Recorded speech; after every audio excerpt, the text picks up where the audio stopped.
चलिए भैया ना, आज से स्टार्ट करेंगे इनऑर्गेनिक केमिस्ट्री। अब इतना सबको पता ही होगा। और सबसे पहला चैप्टर जो हमारा है वो है पीरियोडिक टेबल। ठीक है। इन शॉर्ट कोटा में इसको पीरियोडिक टेबल के नाम से जाना जाता है, लेकिन अपन जानते हैं इसका एनसीईआरटी में जो नाम दे रखा है वो क्या है? क्या नाम है? Classification of elements and periodicity in properties. तो भविष्य में कोई आपसे पूछ ले कि classification of element and periodicity in property कौन सा चैप्टर है, तो ऐसे मतलब बिल्कुल कौन सा चैप्टर पढ़ा दिया, ऐसा नहीं होना चाहिए ना। तो सबसे पहले अपने को पता होना चाहिए पीरियोडिक टेबल, अपन इसको इन शॉर्ट बोल देते हैं, लेकिन एनसीईआरटी में इसका नाम क्या है? Classification of elements and periodicity in properties.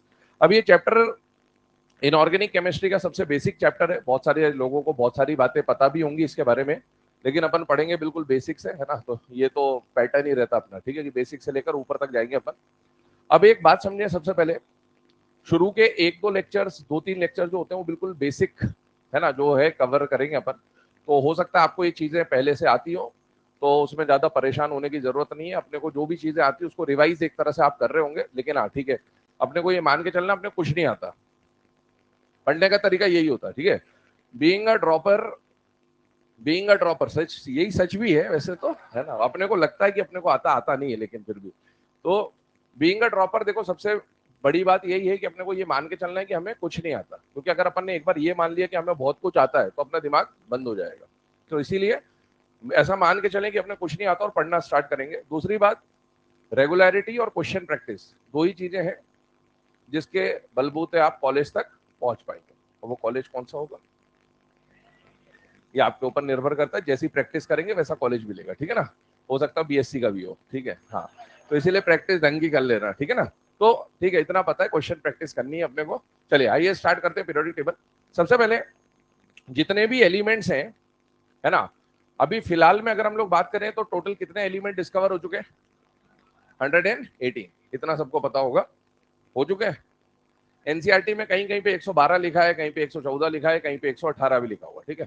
तो फिलहाल में जो टोटल एलिमेंट्स हैं वो कितने? 118।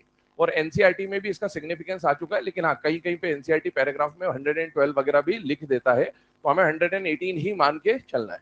अब इन 118 एलिमेंट को फिल करने के लिए या इनको अरेंज करने के लिए एक सिस्टम बनाया गया था, क्योंकि शुरू में एलिमेंट बहुत कम डिस्कवर्ड थे, धीरे धीरे एलिमेंट ज्यादा डिस्कवर होते गए, तो उनको एक अरेंज करा गया प्रॉपर मैनर में या प्रॉपर वे में अरेंज किया गया। और उस अरेंजमेंट को रोज एंड कॉलम्स के फॉर्म में बनाया गया ना। रोज और कॉलम्स के फॉर्म में जब अरेंजमेंट किया गया तो उसी रो या कॉलम को आज के समय में हम लोग क्या बोलते हैं? या तो पीरियड, और या फिर क्या बोलते हैं बेटा? ग्रुप्स, ठीक है।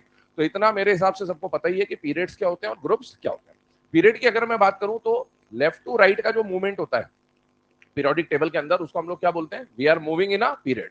जब भी हम कहीं पर भी लेफ्ट टू राइट मूव कर रहे होंगे अरेंजमेंट में, तो हम बोलेंगे we are moving left to right in a period. और आपको पता भी है कि ये सारी चीजें जब हम एटॉमिक रेडियस, आई ई ए ई एन पढ़ते हैं, तो उसमें हमें ट्रेंड्स लिखने होते हैं कि लेफ्ट टू राइट मूव करने पर रेडियस बढ़ रहा है, कम हो रहा है, कांस्टेंट है, जो भी चीज है। इसी तरीके से ग्रुप्स की अगर हम लोग बात करें, तो जब आप टॉप टू बॉटम मूव करते हो, है ना, वर्टिकल फॉर्म में, तो आप इसको क्या बोलते हो? We are moving top to bottom in a group, ठीक है। तो ये दो बेसिक अरेंजमेंट है या दो बेसिक मूवमेंट है जिनके बारे में हमें पता होना चाहिए। लेफ्ट टू राइट के मूवमेंट को हम क्या बोलेंगे? We are moving in a period. और टॉप टू बॉटम के मूवमेंट को हम लोग क्या बोलेंगे? We are moving in a group, ठीक।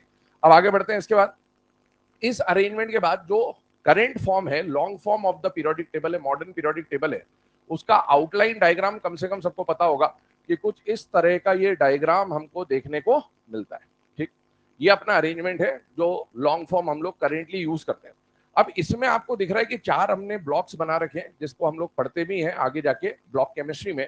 तो आपको पता है ये वाला ब्लॉक कौन सा कहलाता है? S block. ये वाला ब्लॉक कौन सा है? P block. ये कौन सा है? D block. और ये कौन सा है? तो आज हमारे, है ना, आज के लेक्चर में हम लोग बेसिकली इन ब्लॉक्स में कौन कौन से एलिमेंट्स हैं, उन एलिमेंट्स के एटॉमिक नंबर्स क्या क्या है, उनको याद करने की ट्रिक्स क्या क्या है, मोस्ट प्रोबेबली ये सब चीजें आपको पता भी होंगी बहुत सारे लोगों को, बट हाँ अपन वहीं से शुरू करेंगे। और इनके अलग अलग नाम है, जैसे आपको पता है किसी को ट्रांजिशन बोलते हैं, किसी को इनर ट्रांजिशन बोलते हैं, किसी को रिप्रेजेंटेटिव बोलते हैं, है ना, हेलोजन, कैल्कोजन, इस तरह के नाम आते हैं, चैल्कोजन, कैल्कोजन, ठीक है। तो उनके ऊपर हम लोग बात करेंगे। चिलेट, किलेट, है ना, तो अपन उसके ऊपर बात करेंगे। केमिस्ट्री, केमिस्ट्री, ठीक है। तो अपन ऐसी बातें करेंगे कि भाई किसको क्या बोला जाता है और उनके नाम वगैरह क्या है, उनके सिग्निफिकेंस क्या है। तो आज के लेक्चर में हमारा ये पूरा हम लोग इसको कवर करेंगे, ठीक। इसके अलावा आप लोगों ने फिजिकल केमिस्ट्री में एक रूल सुना होगा, अवबाउस रूल या अवबाउ प्रिंसिपल आप लोगों ने सुना होगा। तो ये अवबाउ कौन साइंटिस्ट कहाँ के थे? साइंटिस्ट नहीं है ये, है ना, ये जर्मन वर्ड है ना। ये कोई साइंटिस्ट का नाम नहीं, पता चला कोई भी रूल या प्रिंसिपल आता तो ये कौन से साइंटिस्ट ने दिया था? अवबाव ने दिया था। तो ऐसा कुछ भी नहीं है ये ना। अवबाव का मतलब एक सिंपल वर्ड है जिसका मीनिंग लिखते हैं लिटरेचर, जब आप पढ़ते हो एनसीईआरटी भी पढ़ोगे तो वहां क्लियरली मेंशन्ड होता है Aufbau is a German word which means building up. Building up मतलब लोअर से हायर। अरे बिल्डिंग बनाओगे तो ऐसे तो नहीं बनाओगे, भी बनाओगे ना। तो अपन लोअर एनर्जी से हायर एनर्जी में जब इलेक्ट्रॉन की फिलिंग करते हैं तो उसके लिए एक रूल बना हुआ है, एक प्रिंसिपल बना हुआ है, जिसको हम लोग क्या बोलते हैं बेटा? अवबाव स्वरूप। तो आज के लेक्चर में हम लोग बेसिकली ये सब डिस्कस करने की कोशिश करेंगे। चलिए आइए स्टार्ट करते हैं। सबसे पहले long form of periodic table के बारे में। अब देखो long form of periodic table में सबसे पहले अगर हम अरेंजमेंट बनाए,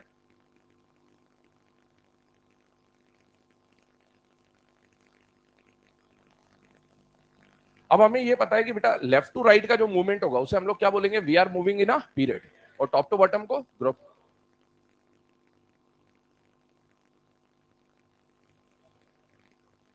तो जानता है फिर भी ऐसी हिमाकत कर रहा है तू। सावधान रहे, सतर्क रहे, ठीक है। हाँ चलें, यहां पर बात कर रहे हैं हम लेफ्ट टू राइट के मूवमेंट को हम लोग क्या बोलते हैं? We are moving in a period. अब आप मुझे बताइए टोटल जो लॉन्ग फॉर्म है उसमें कितने पीरियड्स होते हैं? 7 पीरियड्स, ये हम लोगों को पता है। और ग्रुप्स कितने होते हैं? 18, ठीक। तो ये जो 7 पीरियड्स और 18 ग्रुप्स है, इसको वन बाय वन हम लोग यहाँ पर डिस्कस करने की कोशिश करते हैं। देखिए सबसे पहले यहाँ पर आ गया पीरियड नंबर 1, ठीक है। डायग्राम देखो, ड्रॉइंग मेरी खतरनाक है ना, तो इसीलिए थोड़ा सा सहयोग प्रदान करें। आपकी भी खतरनाक है तो बहुत बढ़िया है, कोई बात नहीं, फिर तो मैं ही ठीक हूँ, ठीक है। तो यहाँ पर हम लोग बात करें 3 पीरियड्स यहाँ पर आ गए। अच्छा डी ब्लॉक ये है, डी ब्लॉक की शुरुआत 3rd पीरियड से होती है या 4th पीरियड से होती है? 4th period. ये बात बहुत कॉमन सी बात है, लेकिन कुछ बच्चे इसमें भी कंफ्यूज होते हैं कि डी के लिए जो शेल आता है वो 3D से शुरू होता है। 1D 2D quantum number possible नहीं है। डी की शुरुआत होती 3D से, लेकिन 3D आता कौन से पीरियड में? 4th period. अभी हम इलेक्ट्रॉन जब फिल करेंगे, एलिमेंट जब फिल करेंगे तो ये बातें और क्लियर होती जाएंगी आपको। तो बेटा ये 4th पीरियड हो गया सपोज, इसके बाद हम लोग आते हैं 5th पीरियड पे, फिर आते हैं 6th और 7th पीरियड पे। तो अभी हम इसमें एक एक करके सारे एलिमेंट्स वगैरह जो है या उनके ट्रिक्स वगैरह जो है उसको डिस्कस करते हैं और फिर एटॉमिक नंबर को भी देखेंगे और उसके आगे बढ़ेंगे। यहाँ पर अलग से आपको पता है एक ब्लॉक रखा हुआ होता है जिसको हम लोग क्या बोलते हैं बेटा? एफ ब्लॉक, ठीक है। और एफ ब्लॉक में कितनी सीरीज होती है? 2 सीरीज, ठीक है। क्या क्या नाम होता है इन सीरीज का? Lanthanide and actin. अच्छा लैंथेनाइड को और कुछ नाम दिया जाता है? क्या नाम होता है लैंथेनाइड सीरीज का? और कोई नाम है? तुम लोग है ना, एक एक बात समझो, क्वेश्चन होता है सिंपल, है ना। जैसे मैंने पूछा ए फॉर एप्पल, और मैंने बोला ये किससे स्टार्ट हुआ, मैंने पहले ही बता दिया ए से स्टार्ट हुआ। पर अपन क्या सोचते हैं अपने से, जब कोई क्वेश्चन पूछा जाता है तो अपन सोचते हैं बहुत खतरनाक क्वेश्चन पूछा होगा, यही आता है मन में, सर इतना सिंपल थोड़ी पूछेंगे, क्वेश्चन पूछा गया होगा खतरनाक। और फिर अपन एक्स्ट्रा दिमाग लगाते हैं, और एक्स्ट्रा दिमाग लगाते हैं उसी में होती है गलती। इसीलिए दिमाग ज्यादा ना लगाए, सिंपल सिंपल बात कर रहे हैं। लेंथेनाइट का और कोई नाम है क्या? सोचो, बचपन में पढ़ रखा होगा, 4F सीरीज। अरे बोलते कि नहीं बोलते? बोलते हैं ना। बस और क्या सोच रहे थे, और क्या नाम है? इनर ट्रांजिशन तो दोनों को बोलते हैं मिला के, मैं सिर्फ लेंथेनाइट की बात कर रहा हूँ। 4F बोल दिया मैंने, और बता दूसरा। लैंथेनॉइड्स, लैंथेनाइड्स, ठीक है, इस तरह के भी नाम है। तो ठीक है, सबसे पहले अगर हम लोग इसकी बात करें तो ये कौन सी सीरीज आएगी बेटा? 4F series. 4F सीरीज को कौन सी सीरीज बोली जाती है? लैंथेनाइड या लैंथेनॉइड, ठीक है। इसी तरीके से हम बात करें तो ये कौन सी सीरीज है? 5F सीरीज, जिसको क्या बोला जाता है? एक्टिनाइड या एक्टिनॉइड, ये ठीक है, ये कॉमन नाम हो गया। इसके बाद बात करते हैं डी ब्लॉक की जो शुरुआत हुई है, इस सीरीज को बोला जाता है 3D सीरीज, इसको बोला जाता है 4D सीरीज, इसको बोला जाता है 5D सीरीज, और इसको बोला जाता है 6D सीरीज। डी और एफ में जब हम बात करेंगे तो अभी चलो आगे बढ़ते हैं, फिर बताता हूं। अब मुझे बताओ ग्रुप्स की बात करते हैं। चलिए 7 पीरियड से वो हम लोगों ने देख लिए। ग्रुप्स कितने टोटल आपने बताया था? 18। उन 18 ग्रुप्स को अगर हम देखें तो ये ग्रुप नंबर कौन सा हो गया? फर्स्ट। टॉप टू बॉटम के मूवमेंट को हम लोग क्या बोलेंगे? We are moving in a group, ठीक है। तो ये पहला ग्रुप हुआ, ये दूसरा ग्रुप हो गया, इसी तरीके से यहां पर डी ब्लॉक में आप जानते हो कौन कौन से ग्रुप आते हैं, group number 3, 4, 5, 6, 7, 8, 9, 10, 11 and 12। D block में अपन जानते हैं ये पूरा जो पोर्शन है, इस पोर्शन को कौन सा ब्लॉक बोला जाता है बेटा, डी ब्लॉक। और डी ब्लॉक में ग्रुप कहां से कहां तक आते हैं, ग्रुप नंबर 3 से ग्रुप नंबर 12। आगे बात करता हूं। अच्छा मुझे बताओ ये 1 और 2 मिलके कौन सा ग्रुप बनाते हैं, या ब्लॉक कौन सा बनाते हैं, ग्रुप नहीं है, ब्लॉक कौन सा बनाते हैं, एस ब्लॉक। क्लियर है ये बात सबको? इसके आगे बढ़ते हैं, यहां पर मुझे बताइए ग्रुप नंबर कौन सा आएगा, 13, 14, 15, 16, 17 एंड 18। और ये 13 से लेकर 18 का जो कॉम्बो है, क्या इसी को हम पी ब्लॉक बोलते हैं बेटा? और ये जो अलग से रखा गया ये कौन सा ब्लॉक है, एफ ब्लॉक। तो हमें ये पता है कि फिलहाल में हमारा जो long form of the periodic table है वो 4 ब्लॉक्स में डिवाइडेड है। और वो 4 ब्लॉक कौन कौन से, एसपी डी एफ। अब सबसे पहला सवाल ये उठता है कि ये नाम जो ब्लॉक्स के हैं ये एसपीडीएफ ही क्यों है, 4 ही क्यों है? और या फिर एस ब्लॉक की बात कर रहे हैं तो एस ब्लॉक में 2 ही ग्रुप क्यों आए? या फिर अगर मैं पी ब्लॉक की बात कर रहा हूं तो 6 ही ग्रुप क्यों है? 6 ग्रुप है टोटल, देख सकते हैं 13 से लेकर 18, 6 ग्रुप है। यहाँ पर 10 ग्रुप क्यों आ रहे हैं, यहाँ पर 14 एलिमेंट की सीरीज क्यों बन रही है? ये सबसे बेसिक सवाल बनते हैं जिससे हमें समझ में आता है कि हमारा पीरियोडिक टेबल ऐसा ही क्यों डिजाइन हुआ है। ऐसा नहीं कि हवाबाजी में चल रहा है ना, ये पीरियोडिक टेबल याद करने के पीछे इसके जो कंस्ट्रक्शन हुआ है उसके बेसिक को हमें समझना जरूरी है। बेटा क्वांटम नंबर्स का खेल समझेंगे पहले, है ना। क्वांटम नंबर के खेल से सारी बातें आपको क्लियर होती जाएंगी। क्वांटम नंबर्स में सबसे बेसिक जो रूल्स है वो आपको पता होगा। 4 तरह के क्वांटम नंबर की आप बात करते हो। प्रिंसिपल क्वांटम नंबर किससे रिप्रेजेंट करते हो, फिर एल, फिर एम, फिर एस। नाम बताओ चारों क्वांटम नंबर का। प्रिंसिपल, एजीमुथल, मैग्नेटिक और स्पिन। अब मैं नाम नहीं लिख रहा हूं, मैं डायरेक्ट बस एनएलएमएस से यूज कर रहा हूं, ठीक है। एन आपको क्या बताता है, हमें ये पता है ये जो भी यहां पर हम एलिमेंट लिखने वाले हैं, यहां पर क्या आएंगे, एलिमेंट्स। और हर एलिमेंट का जो सबसे बेसिक पार्टिकल हम मान के चलते हैं वो एटम मान के चलते थे। डेल्टा एटॉमिक थ्योरी ने बोला था उस समय पे कि एटम इनडिविजिबल है, बाद में पता चला उसके अंदर इलेक्ट्रॉन, प्रोटॉन, न्यूट्रॉन, न्यूट्रॉन सब है। लेकिन हाँ, सबसे बेसिक जो हम रिप्रेजेंट करेंगे वो किसको रिप्रेजेंट करेंगे, एटम को। तो बेटा एक एटम के अगर हम लोग स्ट्रक्चर को देखें तो हमें ये पता है कि एटम के सेंटर पे कौन होता है, न्यूक्लियस। और न्यूक्लियस के आसपास एक सर्कुलर पाथ होता है जिसको हम लोग क्या बोलते हैं, शेल या फिर ऑर्बिट। ये पता है सबको, ठीक है। तो आइए यहां पर देखते हैं। सबसे पहले ये तो हमारा क्या हो गया बेटा, न्यूक्लियस। और न्यूक्लियस के आसपास ये जो पाथ हमको देखने को मिल रहे हैं इसे हम लोग क्या बोलते हैं बेटा, शेल या फिर ऑर्बिट, ठीक है। अच्छा मुझे बताओ न्यूक्लियस के अंदर 3 फंडामेंटल पार्टिकल है टोटल अपने पास, NLMS, ये तो लिख दिया। 3 फंडामेंटल पार्टिकल हैं या 3 सब एटॉमिक पार्टिकल्स होते हैं। ये आप 9th क्लास में पढ़ते हैं। कौन से 3 बेसिक फंडामेंटल पार्टिकल्स होते हैं, इलेक्ट्रॉन, प्रोटॉन और न्यूट्रॉन। ये पता है सबको। अच्छा मुझे बताओ इलेक्ट्रॉन की अगर मैं बात करता हूं तो इलेक्ट्रॉन इस एटम में कहां पर मिलता है, न्यूक्लियस में मिलता है या शेल में मिलता है? इतना सबको पता है कि इलेक्ट्रॉन की जो पोजीशन होती है वो शेल या फिर ऑर्बिट में होती है। यहां तक कोई दिक्कत किसी को, ठीक है। अच्छा इलेक्ट्रॉन पे चार्ज कौन सा होता है, नेगेटिव चार्ज। ये सब अपने को पता है, इतना बेसिक ही पता करना है कि इस पे नेगेटिव चार्ज होता है, इस पे पॉजिटिव चार्ज होता है और ये न्यूट्रल होते हैं हमारे लिए, ठीक है। अब आगे बात करता हूं, प्रोटॉन की बात करिए। प्रोटॉन कहां पर प्रेजेंट होगा, न्यूक्लियस में। और न्यूट्रॉन कहां प्रेजेंट होगा, न्यूक्लियस में। ये दोनों कहां प्रेजेंट होते हैं बेटा, न्यूक्लियस के अंदर। और न्यूक्लियस के अंदर जब हम बात कर रहे हैं इस न्यूक्लियस को देखो, न्यूक्लियस पे हमेशा हम कौन सा चार्ज रिप्रेजेंट करते हैं, पॉजिटिव। क्योंकि न्यूक्लियस के अंदर 2 चीजें, कौन कौन सा, एक है प्रोटॉन और एक है न्यूट्रॉन। न्यूट्रॉन पे खुद का तो कोई चार्ज है नहीं, तो न्यूट्रॉन पे जब चार्ज नहीं है तो न्यूक्लियस के अंदर ये दोनों चीजें हैं, इसका कोई चार्ज नहीं है, इस पे कौन सा चार्ज है, पॉजिटिव चार्ज। तो इसीलिए अल्टीमेटली न्यूक्लियस पे कौन सा चार्ज आएगा, पॉजिटिव। यहां तक की बात क्लियर है सबको। अच्छा न्यूक्लियस की मदद से या नंबर ऑफ प्रोटॉन की मदद से हम लोग एटॉमिक नंबर भी रिप्रेजेंट कर सकते हैं। आपने डेफिनेशन सुनी होगी, जब हम सोडियम को बोलते हैं कि सोडियम का एटॉमिक नंबर 11 है, तो हम इलेक्ट्रॉन की क्वांटिटी 11 बताते हैं या प्रोटॉन की क्वांटिटी बताते, प्रोटॉन। हमेशा एटॉमिक नंबर जो है वो किसकी क्वांटिटी बताएगा, प्रोटॉन। और न्यूट्रल एटम के अंदर जितने प्रोटॉन्स होते हैं उतने ही इलेक्ट्रॉन्स भी होते हैं। तो बाय डिफॉल्ट न्यूट्रल फॉर्म में दोनों बराबर होते हैं, लेकिन हाँ एक्चुअल में एटॉमिक नंबर किसको रिप्रेजेंट करता है, नंबर ऑफ प्रोटॉन्स को। आपने एक रिप्रेजेंटेशन ऐसा पढ़ा होगा, x Z A, atomic structure chapter के अंदर ही आ जाता है, जहां पर आप न्यूक्लियॉन्स वगैरह वगैरह निकालते हैं, आइसोबार, आइसोटोप वगैरह वगैरह इस तरह की बातें आ जाती है। बेटा जेड किसको बताता है? एटॉमिक नंबर को। सबसे पहले तो ये बात करें। और ए किसको बताता है? मास नंबर को। ठीक है। अच्छा, एटॉमिक नंबर किसके बारे में बताता है? Number of protons. ठीक है। और अगर हम मास नंबर की बात करें तो ये किसके बारे में बताता है? Number of plus number of neutrons.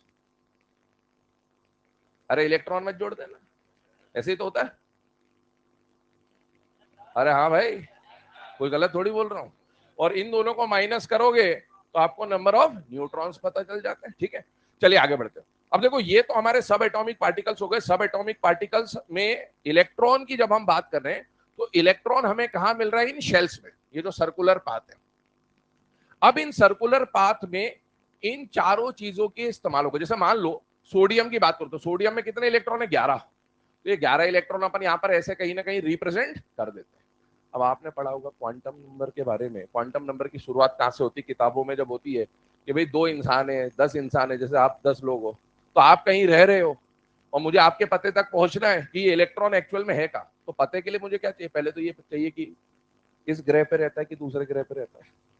सबसे पहले तो गोले के बारे में पता चलेगा कि ये पृथ्वी का मानुष है। ठीक है। तो अपने को ये पता चला कि हाँ, यूनिवर्स में कहाँ जाना है? पहले अर्थ पे जाना है। फिर वहां पर क्या पता करना है? कौन से कॉन्टिनेंट में रहता है?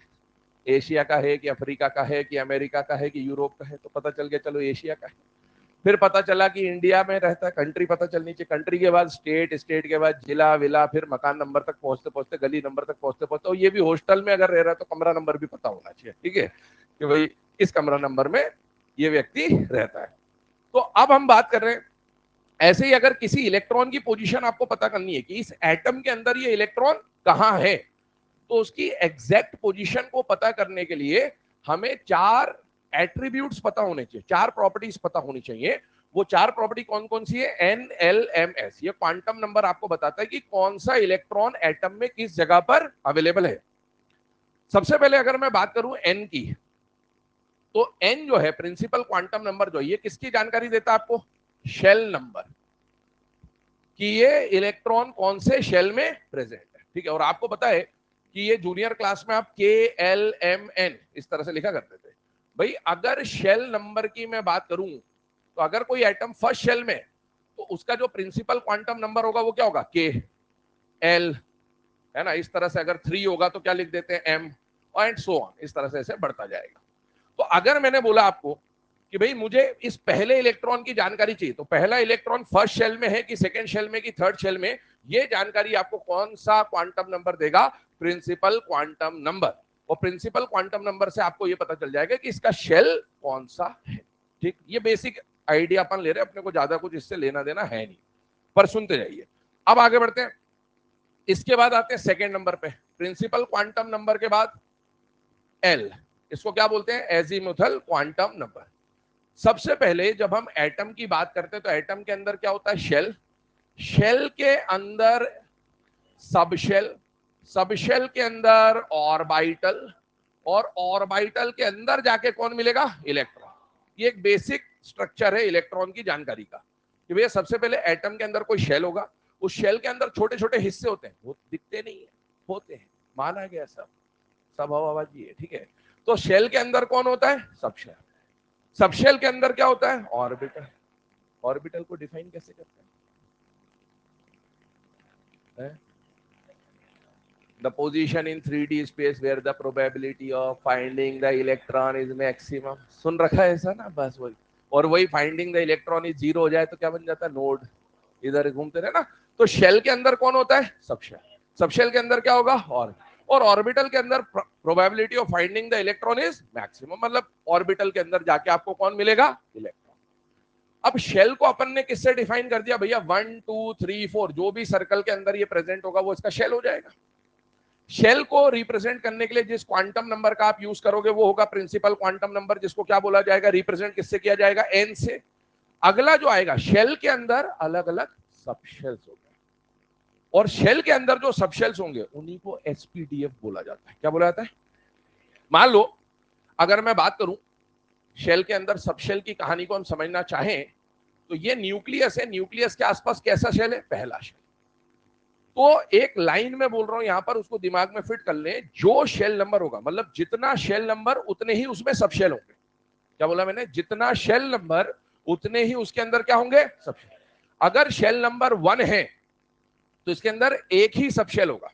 शेल नंबर 1 तो सब शेल भी एक, शेल नंबर 2 तो सब शेल भी 2, शेल नंबर 3 तो सब शेल भी 3।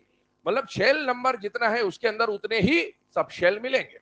तो अगर मैं बात कर रहा हूं ये पहला शेल है, तो पहले शेल में कितने सब शेल होंगे? एक। अभी उस पर फिर आगे बढ़ते हैं, उसके नाम वाम पता करेंगे। दूसरा शेल है तो इसके अंदर कितने सब शेल होंगे? 2। तीसरे शेल में कितने सब शेल होंगे? 3। चौथे में 4, पांचवे में 5 एंड सो ऑन, ऐसे बढ़ते जाएंगे। अब मैं आता हूं यहां पर, मैंने अभी आपको बोला कि जो शेल होगा उतने ही उसके अंदर क्या होंगे? सब शेल। अगर मैंने बोला शेल नंबर 1 की मैं बात करता हूं तो शेल नंबर 1 में कितने सब शेल होंगे? एक। और उस एक सब शेल का नाम होगा एस सब शेल। क्या नाम होगा? क्योंकि ये जो सब शेल है ना, ये और कुछ नहीं, ये जो एसपीडीएफ जो हम ब्लॉक लिखते हैं वो एक्चुअल में यही है। तो पहले शेल के अंदर कितना सब शेल? एक। और उस एक सब शेल का नाम क्या होगा? एस। दूसरे शेल के अंदर कितने सब शेल? 2। तो उनमें से एक होगा एस और अगला होगा पी। तो दूसरे शेल के अंदर 2 सब शेल आते हैं, कौन कौन? एस और पी। अगर मैं बात करूं तीसरे शेल की, तो बेटा तीसरे शेल में कितने सब shell? 3। Sequence S P D. तो बेटा थर्ड में एस पी और डी आ जाएगा। चौथे शेल के अंदर एस पी डी एफ आ जाएगा। पांचवे के अंदर S P D F G आ जाएगा। ऐसे बढ़ते जाएंगे। अब सवाल ये उठ रहा है कि सर हमने एस ब्लॉक पढ़ा, पी ब्लॉक पढ़ा, डी ब्लॉक पढ़ा, एफ ब्लॉक पढ़ा, पढ़ा आता है नहीं आता बात नहीं है, पढ़ा ठीक है। सर यहां पर एक नाम आया जी, ये ब्लॉक तो आज तक पढ़ा ही नहीं हमने, क्योंकि जरूरत ही नहीं पड़ी। और इस 118 एलिमेंट जो अभी तक डिस्कवर हुए हैं उनके लिए पीरियोडिक टेबल में अरेंजमेंट करते वक्त हमें केवल 4 ब्लॉक्स की ही जरूरत पड़ रही है। और वो 4 ब्लॉक्स कौन कौन से? एस पी डी और एफ। जैसे ही एटॉमिक नंबर 1 to 1 आएगा, कौन सा आएगा? 118 के बाद 119 से 120 भी एस ब्लॉक में आएंगे। और 121वां जो एटॉमिक नंबर आएगा वो जी ब्लॉक के अंदर चला जाएगा। किसमें चला जाएगा? इन केस ऑफ एक्सेप्शन नहीं आता। एक्सेप्शन भी आ जाते हैं ना कई बार। अगर एक्सेप्शन नहीं आया तो वो पर्टिकुलरली कहां जाएगा? जी में। अब ये जी ब्लॉक पढ़ने से पहले पहले सिलेक्शन लेके निकल जाओ, एक ब्लॉक और बढ़ जाएगा सिलेबस में, नहीं तो ठीक है। हाँ, तो एक बात समझ लेके अभी हमें कितने ब्लॉक पढ़ने पड़ रहे हैं? 4 एसपीडीएफ, क्योंकि इतने ही एलिमेंट है कि उन्हीं की प्रॉपर्टीज पे बात करनी पड़ रही है। लेकिन अगर एलिमेंट और डिस्कवर हो गए तो फिर आगे और भी ब्लॉक्स आएंगे और भी दिक्कतें बढ़ सकती है, ठीक है। तो इसीलिए तो ये जी की जरूरत अभी नहीं है फिलहाल में, लेकिन हाँ इसके ऊपर हम लोग क्वेश्चन करेंगे आगे। तो ध्यान रखिएगा, एटॉमिक नंबर 121 आते ही किस ब्लॉक की जरूरत पड़ेगी? जी ब्लॉक। अगर मैं आपको एक क्वेश्चन बोलूं जो कि मैं लिखवाऊंगा आगे, विच एटॉमिक नंबर या after the discovery of which atomic number new block will be introduced in periodic table, तो वो एटॉमिक नंबर कौन सा होगा? 121, ठीक है। आगे बढ़ते हैं, 121 के आगे भी जो आएंगे उसमें भी यूज हो सकता है। खैर अभी देखो हमने क्या बात करी कि कौन से शेल में कौन सा सब शेल है। आपको अगर क्वांटम नंबर की जानकारी हो तो क्वांटम नंबर में ये एन आप निकाला करते थे और यहां आप लिखते थे L equal to 0 to n-1, ये फॉर्मूला होता था। अब इसमें अगर आप L की वैल्यू, यहां पर n की वैल्यू 1 रख दोगे तो L क्या आ जाएगा? 0 to 0। 0 का मतलब हुआ एक सबशेल है, 0 सबशेल नहीं, वो तो नाम है 0। एक सबशेल है, उसका नाम क्या है? 0। और वो सबशेल कौन सा होता है? S। इसी की वैल्यू आप 0 लेते हो, m जब आप ले L की वैल्यू निकालेंगे, ठीक है ना। अगर आप यहां पर n का वैल्यू 2 रखते हो तो 0 to 2 - 1 that is 1, whole numbers लेने आपको। 0 और 1 का मतलब है 2 सबशेल आ गए, 0 और 1। 0 का मतलब हो गया S, 1 का मतलब हो गया P। तो ये सब बातें, बट अपन इस पे ना जाके मैंने तो सिंपल से तरीके से आपको बता दिया। पहले शेल के अंदर कितना सबशेल? 1, दूसरे के अंदर 2, तीसरे के अंदर 3, चौथे के अंदर 4, पांचवे के अंदर 5। पहला जो शेल होगा उसमें एक सबशेल होगा, वो एक सबशेल कौन सा होगा? S। दूसरे में 2 कौन कौन से होंगे? S और P। तीसरे में 3 कौन कौन से होंगे? SPD। चौथे में 4 कौन से होंगे? SPDF। पांचवे में 5 कौन से होंगे? SPDFG। अब मेरी बात सुनना आगे, अगर आपको यहां पर जो सबशेल्स देखने को मिल रहे हैं, सिलेक्ट वाला कंट्रोल,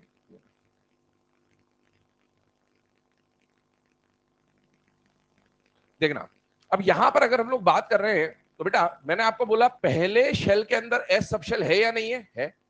दूसरे के अंदर, तीसरे में ये एस सबशेल है। लेकिन अब मैं अगर आपको बोलूं कि एक इलेक्ट्रॉन है वो एस सबशेल में रहता है और आपको बोलूं कि बताओ ये कौन से एस में रहता है, कैसे बता पाओगे? नहीं बता सकते भाई। आपको ये बोल दिया एस में रहता है, एस तो 1 का भी हो सकता है, एस तो 2 का भी हो सकता है, एस तो 3 का भी हो सकता है। ऐसे अगर मैं पी को बोलूं कि पी में रहता है तो बताओ कहां रहता होगा? एक चीज मैं बता सकता हूं कहां नहीं रहता होगा, 1p में नहीं रहता होगा, क्योंकि 1 का p होता ही। समझिए क्वेश्चन दो तरफा होते हैं ना, पॉसिबल और नॉट पॉसिबल। क्या एस के लिए अगर मैं बोलूं कि कौन से एस में रहता होगा तो 1 से लेकर इंफिनिटी तक कोई सा भी एस हो सकता है, क्योंकि एस की शुरुआत तो पहले शेल से हो जाती है। लेकिन अगर मैं पी की बात करूं तो पी के लिए कौन से शेल में रहता होगा, तो क्या शेल नंबर 1 में रह सकता है क्या? नहीं, क्योंकि पी की शुरुआत तो शेल नंबर 2 से आगे चलेगी।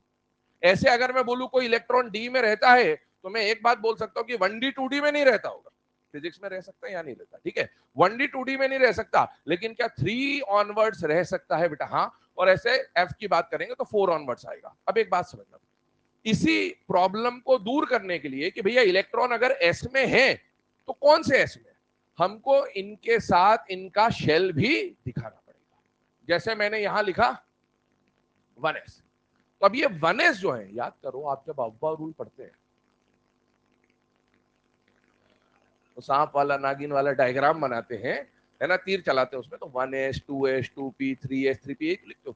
तो वहां सिर्फ एस नहीं लिखते, वहां पर एस के साथ 1 2 3 4 लिखना पड़ता है, ताकि आपको ये पता चले कि वो एस एक्चुअल में कौन सा एस है। तो मुझे बताओ पहले शेल का एस सब शेल जो है उसको क्या बोला जाएगा? 1s। अच्छा, दूसरे में कौन कौन रहेगा? एस और पी, लेकिन वो सेकंड का एस और पी है, इसीलिए उसको दिखाने क्या लिखेंगे? 2s और 2p। अब बताइए तीसरे शेल में कितने सब शेल? 3। कौन कौन से? एसपीडी, नाम बोलो इसका क्या होगा? 3s 3p 3d। तो बेटा थर्ड शेल में 3s होता है, 3p होता है और 3d होता है। चौथे शेल में कितने सब शेल? 4। कौन कौन से? एस पी डी एफ, नाम बोलो इसका? 4s 4p 4d 4f। तो यहां पर नाम आ गया 4s 4p 4d और 4f, सो ऑन, ये सीक्वेंस चलता जाएगा।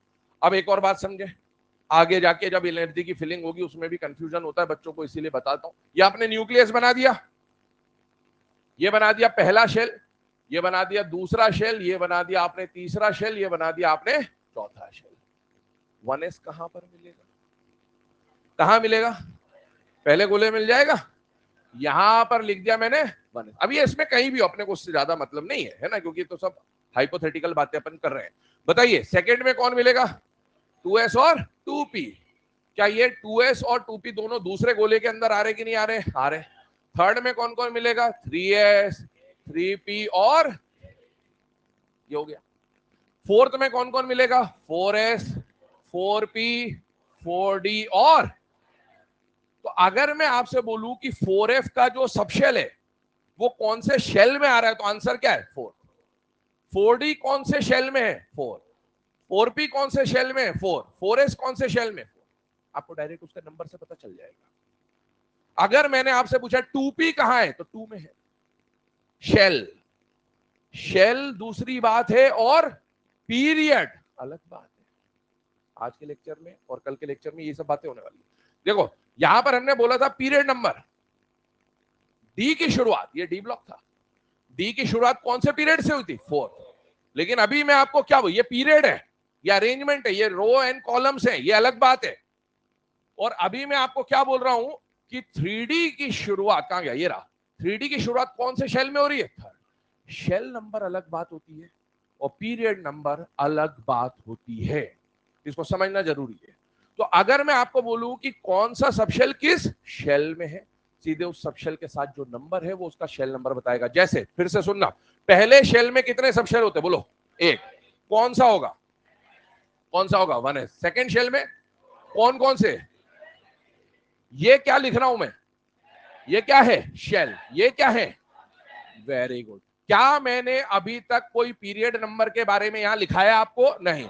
पीरियड नंबर क्या चीज है वो हम अभी थोड़ी देर के बाद डिस्कस करेंगे, ठीक है। अब मुझे बताओ तीसरे शेल में कौन कौन सा सब शेल? तीन। कौन कौन से? 3s, 3p, 3d। चौथे शेल में 4s, 4p, 4d, 4f। अगर मैं आपसे पूछता हूं कि 4f subshell belongs to which shell number, बोलो आंसर क्या 4 होगा कि नहीं होगा? होगा। लेकिन अगर मैं बोलूं कि 4f belongs to which period, अभी आंसर नहीं पता, अपने को नहीं पता, मैंने नहीं पढ़ा है, खत्म। आपको आता होगा, आता होगा, ठीक। आगे बढ़े। 3d subshell belongs to which shell, but 3d subshell belongs to which period? थोड़ी देर पहले बताया था मैंने बताया था, इसलिए मैं बता रहा हूं। क्या बात समझ में आ रही? शेल नंबर और पीरियड नंबर दोनों अलग अलग बातें हैं, इसको समझना जरूरी है। चलिए आइए आगे बढ़ते हैं। ये अपन ने रिप्रेजेंटेशन बनाया। मैंने आपको बोला शेल के अंदर कौन होता है? सब शेल। तो अभी अपन ने सब शेल को समझा, ये 1s, 2s, 2p, 3s, 3p, 3d जो भी है ये सब शेल है। और ये सब शेल किस शेल में?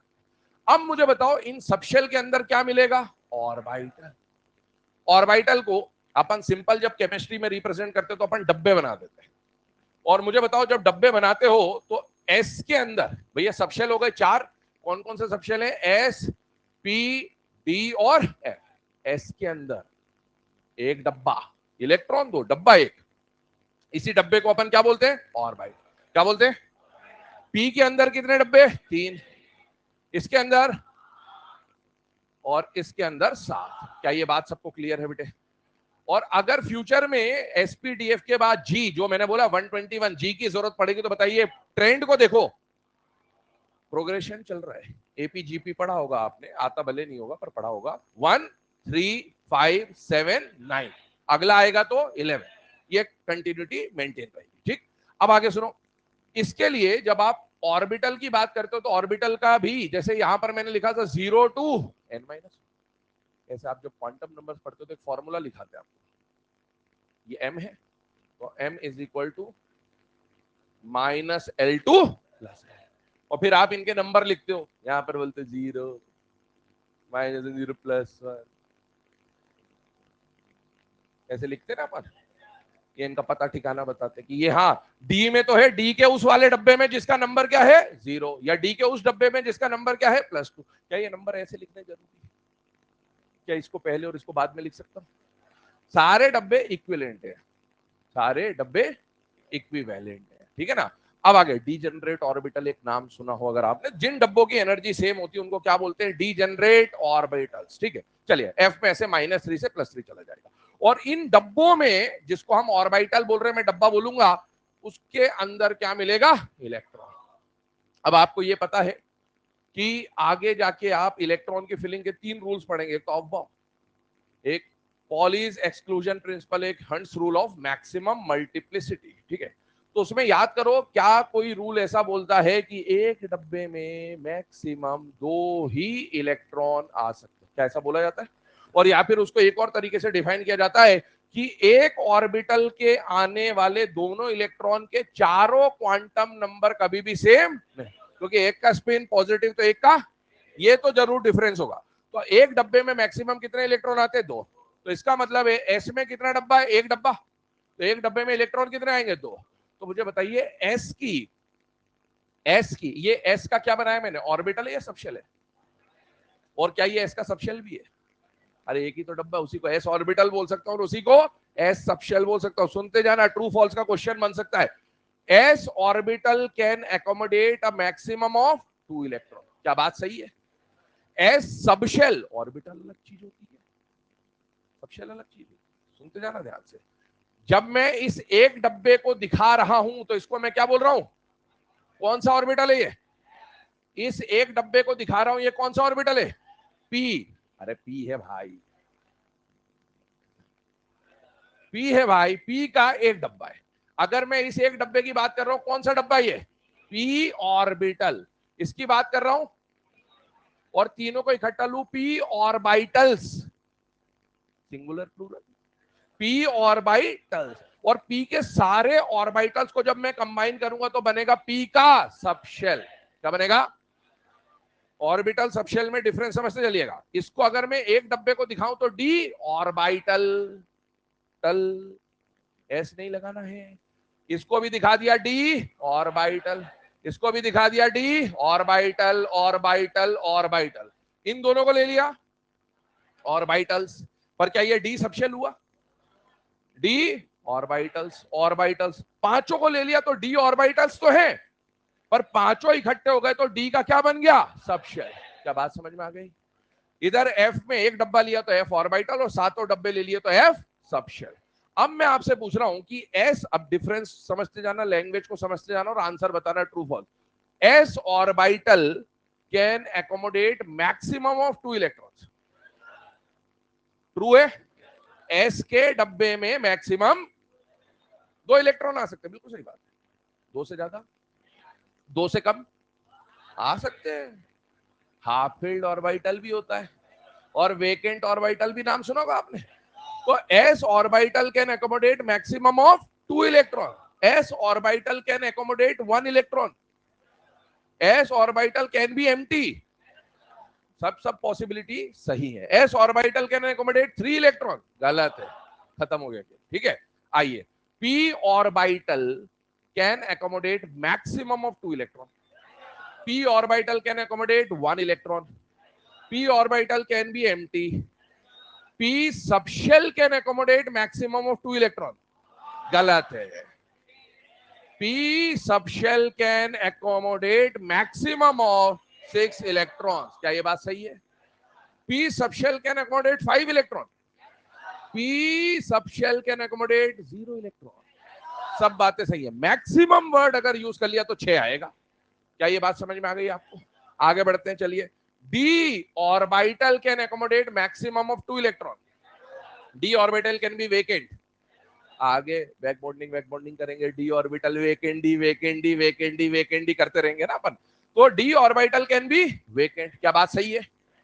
D subshell can accommodate maximum of 10 electrons, F subshell can accommodate maximum of 14 electrons, F orbital can accommodate maximum of 14 electron, गलत है। ऑर्बिटल बोला है, ऑर्बिटल में 2 से ज्यादा नहीं आ सकते, डब्बे में 2 से ज्यादा कभी नहीं आ सकते। अब मुझे बताओ, S में मैक्सिमम, S सबशेल में मैक्सिमम कितने आ सकते हैं? 2। इसीलिए जब आप इलेक्ट्रॉन की फिलिंग करते हैं, कॉन्फ़िगरेशन लिखते तो आप 1s2 2s2, S में 2 से ज्यादा नहीं भरते, 2 से कम हो सकता है। आप मुझे बताइए, P में मैक्सिमम फिलिंग, तो P subshell can accommodate maximum of 6 electron, D can accommodate 10, F can accommodate। अब यहां से समझना, S में मैक्सिमम 2। अच्छा, जब इसमें, ध्यान सुनते जाना, जब इसमें पहला इलेक्ट्रॉन आएगा तो ये अपने आप में एक अलग इलेक्ट्रॉन है, और जब दूसरा आएगा तो ये अपने आप में, भैया इनके क्वांटम नंबर अलग अलग होंगे, कम से कम स्पिन तो आपको पता होगा कि इसका प्लस हाफ लिया तो इसका। अब मुझे बताना, जब हमने अभी पीरियोडिक टेबल बनाया था तो एस में कितने ब्लॉक बनाए थे? क्योंकि एस के अंदर मैक्सिमम कितने इलेक्ट्रॉन आ सकते? 2। पहले इलेक्ट्रॉन की कहानी अलग होगी और दूसरे की कहानी अलग अलग होगी, इसलिए दोनों को अलग अलग रिप्रेजेंट करना जरूरी है। इसकी प्रॉपर्टीज अलग होंगी, इसकी प्रॉपर्टीज अलग। आगे बढ़ते हैं, पी में बताओ, पी में मैक्सिमम कितने इलेक्ट्रॉन्स आ रहे थे बेटा? 6।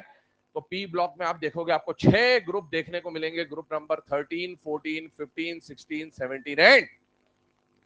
और जब आप कॉन्फ़िगरेशन लिखोगे इनकी, तो याद करो पी की कॉन्फ़िगरेशन में, इसके अंदर जब आप पी का डब्बा बनाओगे तो इसमें कितना इलेक्ट्रॉन आएगा? तो आप इसकी जनरल कॉन्फ़िगरेशन लिखोगे np1।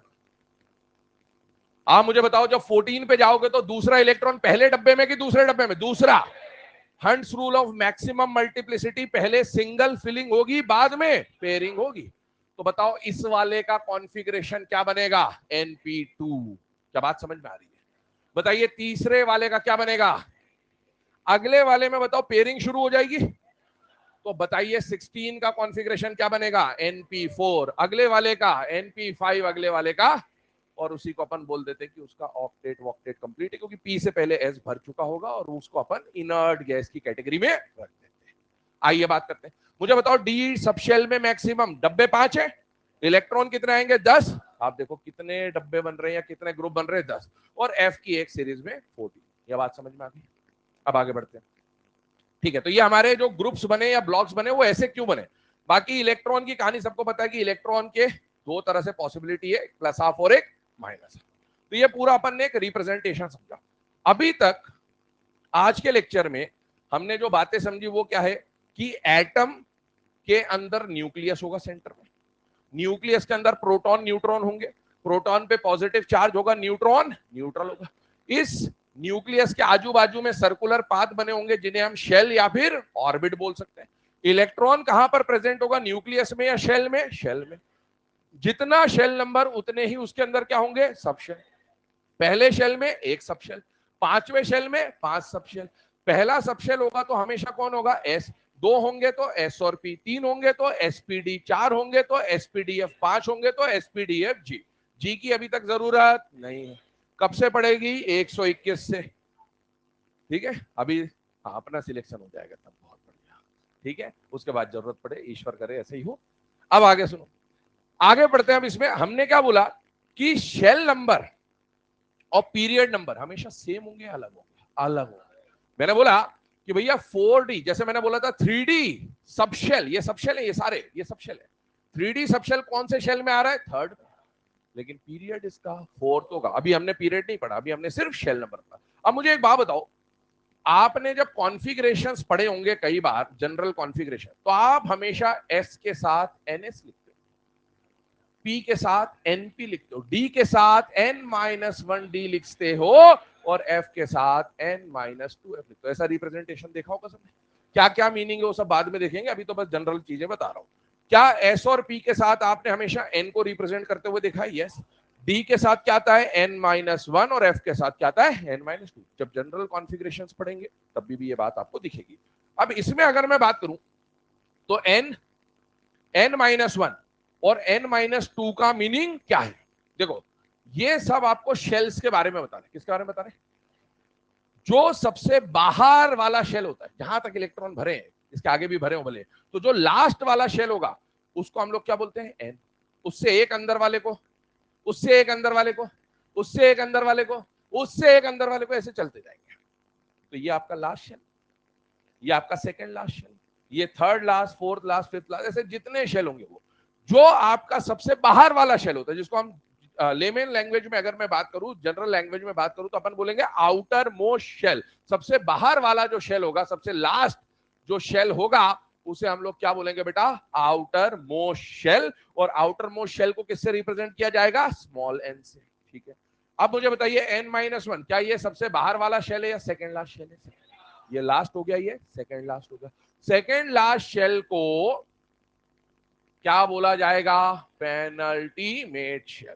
क्या बोला जाएगा, वो वाला ये है ultimate, final, ultimate shell, penultimate shell. और उससे पहले वाले को बोला जाएगा प्री पेनल्टीमेट शेल। क्या ये नाम सुन रखे हैं सब लोगों ने। इसके अलावा इसे एंटी पेनल्टीमेट भी कहा जाता है। अब ये नाम बहुत कम लोगों ने सुन रखा होता है, पर ये कभी आ गया तो फिर पता नहीं चलेगा, आंसर की आने के बाद पता चल जाएगा क्या बोलते हैं। ठीक है, ध्यान सुनो। तो सबसे पहले n, n-1, n-2। सर आपने n-3, 4 क्यों नहीं लिखा, जरूरत ही नहीं पड़ेगी, कॉन्फ़िगरेशन में अपने को सिर्फ इन्हीं की जरूरत पड़ती है, तो अपन इसी पे बात कर रहे हैं अभी। तीन शेल अपने दिमाग में फिट होने चाहिए। कौन कौन सा, n, n-1, n-2। इसको रिप्रेजेंट करेंगे, रिप्रेजेंटेशन का मीनिंग हमें पहले से पता होना चाहिए। n अगर मैं किसी के साथ लिख रहा हूं, तो मैंने बोला ns या np या nd या nf कुछ भी लिखा, तो n का मतलब वहां पर क्या होगा, मैं आउटर मोस्ट शेल की बात कर रहा हूं। किसकी बात कर रहा हूं, आउटर मोस्ट शेल। n-1 लिखा तो पेनल्टीमेट शेल, n-2 लिखा तो प्री पेनल्टीमेट शेल, या फिर सिंपल बोलूं तो last shell, second last shell, third last shell. सुनिएगा इधर ध्यान से, अगर मान लीजिए मैंने ऐसा लिखा ns, इसका मीनिंग बताओ क्या हुआ, इसका मतलब क्या है, आउटर मोस्ट शेल का एस सब शेल। क्या मीनिंग हुआ इसका, आउटर मोस्ट शेल का एस सब शेल। वो आउटर मोस्ट शेल का नंबर 1 2 3 4 जो भी होगा वो आपको गिवन हो। अगर मैं बोलूं एनपी लिखा मैंने, इसका मतलब क्या हुआ, आउटर मोस्ट शेल का पी सब शेल। अगर मैंने बाय चांस कभी एनडी लिख दिया, इसका मतलब क्या होगा, आउटर मोस्ट शेल का डी सब शेल। ये बहुत रेयरली ऐसा कुछ कभी होगा, आयंस के केस में हो सकता है, बट हाँ मीनिंग अपन समझ रहे। इसका मतलब क्या होगा, आउटर मोस्ट शेल का डी सब शेल। अगर मैंने ऐसा लिखा n-1s, इसका मतलब क्या हुआ, पेनल्टीमेट शेल का एस सब शेल। तो जरूरी नहीं कि एस के साथ हमेशा एन हो, ये तो बाहर है, इससे अंदर भी तो आया होगा। जैसे अगर मान low electron 1s 2s 3s 4s पे गया, तो 4s से पहले 1s 2s 3s तो भरे ही होंगे। अब मुझे बताइए, अगर मैंने ऐसा लिखा n-2f, तो इसका कहने का मतलब क्या है? प्री पेनल्टीमेट शेल का एफ सब शेल। अब मेरी बात ध्यान से सुनना, हमने यहां पर जो ब्लॉक्स बनाए हैं चार, कौन कौन से ब्लॉक बनाए? S block, P block, D block, F block. तो ये चार ब्लॉक ही क्यों बनाए? क्योंकि अभी तक जो इलेक्ट्रॉन एंटर हो रहे हैं वो एसपीडीएफ, चार सबशेल की जरूरत पड़ रही है, एसपीडीएफ जी की जरूरत अभी तक नहीं पड़ी। फिर हमने देखा कि हमने ग्रुप बनाए 18, एस में 2 ही ग्रुप क्यों बने? क्योंकि एस में मैक्सिमम 2 इलेक्ट्रॉन आते हैं। पी में 6 ग्रुप क्यों आए? क्योंकि पी में मैक्सिमम 6 आते हैं। ये सब बातें करी। अब आप बोलोगे सर 7 पीरियड क्यों बनाए? 118 एलिमेंट में अभी तक 7 शेल की जरूरत पड़ेगी, इसीलिए 7 ही जरूरत है। ठीक है, अब सुनना मेरी बात ध्यान से। क्या बात कर रहे हैं हम लोग कि देखो, जब यहां पर आपको ये बताया गया एसपीडीएफ, ठीक है, तो अब हम क्या बोल रहे हैं कि जब 118 एलिमेंट आए, तो 118 में से मान लो मैं सोडियम का एग्जांपल लेता हूं, सबसे सिंपल, ताकि समझना समझाना आसान रहे फिलहाल में। बेटा सोडियम का एटॉमिक नंबर क्या है? 11। और क्या इसका कॉन्फ़िगरेशन लिखना आता है अपने को? यस। बोलिए कॉन्फ़िगरेशन 1s2 2s2 2p6 और 3s1, यही कॉन्फ़िगरेशन आएगा। अब मुझे बताओ, इसका जो लास्ट इलेक्ट्रॉन है वो क्या एस सबशेल में जा रहा है कि नहीं जा रहा है? अब हमको अगर 118 एलिमेंट में से कोई भी एलिमेंट दे दिया जाए और पूछा जाए कि ये एलिमेंट एसपीडीएफ में से कौन से ब्लॉक में जाएगा, कि ये एलिमेंट एस ब्लॉक का है, कि ये एलिमेंट पी ब्लॉक का है, कि डी ब्लॉक का है, कि एफ ब्लॉक का है, तो पता कैसे लगाते हैं? पता लगाते हैं कॉन्फ़िगरेशन से। अगर किसी एलिमेंट का लास्ट इलेक्ट्रॉन एस में गया, लास्ट इलेक्ट्रॉन, पहले वाले नहीं, लास्ट इलेक्ट्रॉन अगर एस में गया, तो ये कौन से ब्लॉक का मेंबर? S block. अगर मान लो क्लोरीन लिया मैंने, इसके एक दो एक्सेप्शंस होते हैं, वो अपन आगे डिस्कस करेंगे, पर पहले जनरल बात समझते हैं। क्लोरीन की बात करते हैं। क्लोरीन का एटॉमिक नंबर क्या है बेटा? 17। कॉन्फ़िगरेशन आप लिखोगे 17 का, तो 1s2 2s2 2p6 3s2 3p5। Last electron S में गया या पी में गया? पी में। और इसीलिए अगर किसी एलिमेंट का लास्ट इलेक्ट्रॉन एस में जा रहा है, तो वो एस ब्लॉक का एलिमेंट कहलाएगा। ये लाइनें बिल्कुल दिमाग में फिट रख लेना, ये आखिरी तक काम आएंगी। ठीक है, जब ब्लॉक्स पढ़ोगे तब भी यही से शुरू होगा। देखो ध्यान से, क्लोरीन की बात करें, लास्ट इलेक्ट्रॉन किस में गया? पी। और इसीलिए इसको कौन से ब्लॉक का मेंबर बोला जाएगा? पी ब्लॉक का। अच्छा, अगर मैं बात करूं जिंक की, अपन जानते हैं जिंक कौन से ब्लॉक में आता है? D block. एटॉमिक नंबर कितना है? 30। अब मुझे बताओ, इसका कॉन्फ़िगरेशन लिखता हूं 1s2 2s2 2p6 3s2 3p6 4s2, अवभाव आना चाहिए, और 3d10। लास्ट इलेक्ट्रॉन कहां गया? डी में। और इसीलिए इसको कौन से ब्लॉक का मेंबर बोला जाता है? D block. और डी ब्लॉक में भी इसका इलेक्ट्रॉन नंबर है, इसीलिए डी ब्लॉक का 10वां group, that is group number 12। D block का 10वां ग्रुप, डी शुरू होता है 3 से 12 तक जाता है, तो डी का 10वां ग्रुप। इसका ग्रुप नंबर क्या है? पी ब्लॉक का 5वां group, that is group number 17। ये एस ब्लॉक का पहला ग्रुप, एस ब्लॉक के पहले ग्रुप का ग्रुप नंबर क्या होता है? 1। ये सारी जानकारी है, और इसी के बेसिस पे पीरियोडिक टेबल में इन सब एलिमेंट्स को क्या किया गया बेटा? अरेंज किया गया। आगे सुनते जाना। तो अब देखो, एक बात बताओ, शेल नंबर की बात करो, मुझे बताओ सोडियम में कौन कौन से शेल नंबर आपको देखने को मिलते हैं? पहला shell number 1, shell number 2, shell number 3। इसमें कौन कौन सा शेल नंबर मिल रहा है? 1 2 3। अब मुझे बताओ, इन 1 2 3 में से सबसे बाहर वाला शेल नंबर कौन होगा? 3। उससे कम वाला 2, उससे कम वाला। तो मैंने अभी आपको बोला 3 तरह के शेल नंबर बोले मैंने, n n-1 n-2। इसका मतलब क्या है? Outermost shell. इसका मतलब क्या है? Penultimate shell. और n-2 का मतलब क्या है? Pre penultimate shell. मुझे बताओ, इस थर्ड को हम लोग क्या बोलेंगे? n, इस 2 पूरे, ये दोनों 2 हैं, n-1। और इसको क्या बोलेंगे? अब मुझे बताओ, सोडियम का जो लास्ट इलेक्ट्रॉन है वो s में जा रहा है कि नहीं जा रहा है? अरे तो सोडियम का ये भी इलेक्ट्रॉन एस में गया, ये भी गया, ये भी गया, लेकिन जो लास्ट इलेक्ट्रॉन है वो एस में गया, लेकिन कौन से एस में गया? n-2 एस में, या n-1 एस में, या ns में? ns में। और इसीलिए जब हम कॉन्फ़िगरेशन लिखते हैं, तो s के साथ हमेशा जो नंबर रिप्रेजेंट किया जाएगा n, n-1, n-2 में से वो क्या होगा n, क्योंकि अगर किसी एलिमेंट को s ब्लॉक का मेंबर होना है तो उसका last electron outer most s में एंटर होना चाहिए। अगर आउटर मोस्ट s में एंटर नहीं हो रहा है, अंदर वाले s में हो रहा है, तो वो s ब्लॉक का एलिमेंट नहीं होगा लास्ट इलेक्ट्रॉन। ठीक है, अब मुझे बताओ, इसको देख के बताओ, ये कॉन्फ़िगरेशन लिखते हैं पी ब्लॉक के लिए। इसका मतलब क्या हुआ, कोई भी एलिमेंट पी ब्लॉक का मेंबर कब कहा जाएगा, जब उसका लास्ट इलेक्ट्रॉन पी में तो जाएगा, लेकिन कौन से पी में जाएगा, आउटर मोस्ट पी में जाएगा। देखिए आइए इसको भी देख लेते हैं। यहां पर जब आप क्लोरीन को देख रहे हो तो बेटा क्लोरीन में shell number 1, shell number 2, shell number 3, 3 shell दिख रहे हैं अपने को, जिसमें से मुझे बताइए सबसे बड़ा शेल नंबर 3 है, उससे छोटा सेकंड, उससे छोटा फर्स्ट। ये शेल नंबर क्या कहलाएगा, एन, ये क्या कहलाएगा n-1, और ये क्या कहलाएगा। अब मुझे बताओ क्लोरीन का लास्ट इलेक्ट्रॉन पी में गया कि नहीं गया, गया, लेकिन कौन से पी में गया, एन पी में गया, और क्योंकि last electron outer most P subshell में गया है, इसीलिए उससे क्या बोला जाएगा, पी ब्लॉक का मेंबर। तो आगे जाके जब हम ब्लॉक्स पढ़ेंगे ना, तो ब्लॉक्स की डेफिनेशन ही ऐसे आएगी, कोई भी एलिमेंट एस ब्लॉक का कब बोलते हैं, जब उसका last electron enters in outer most S subshell. P block के एलिमेंट को पी ब्लॉक का कब बोलते हैं, जब it's last electron enters in outer most P subshell.